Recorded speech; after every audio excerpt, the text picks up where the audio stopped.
10,000-ობით მოქალაქე თელ-ავივში თანამოქალაქეების დაბრუნების მოლოდინში ამძევლების მოედანზე შეკრებილების სამშვიდობო შეთანხმების ამოქმედებას ზეიმობენ. ღაზაში გათავისუფლებული 7 მძევალი უკვე წითელ ჯვარს გადაეცა. ისრაელმა ცეცხლის შეწყვეტის შეთანხმების ფარგლებში ჯამში 20 თვე უნდა დაიბრუნოს.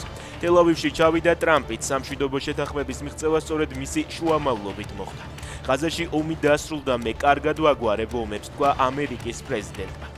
ისრაელი მას სანაპიროზე გაკეთებული უზარმაზარი სამადლობელი წარწერით დახვდა.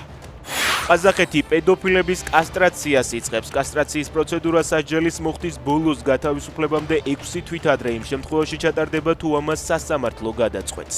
საჭირო იქნება სპეციალისტების დასტურიც, რომ პატიმარს კვლავ აქვს სექსუალური ძალადობისკენ მიდრეკილება.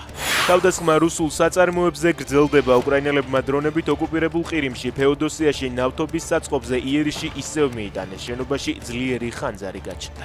საფრანგეთის სანაპიროსთან ამოტივტივდა რუსული წყალქვეშა ნავი, რომელიც კალიბრის რაკეტებით იყო აღჭურვილი. გავრცელებული ინფორმაციით, შემთხვევა ტექნიკური გაუმართავობის გამო მოხდა.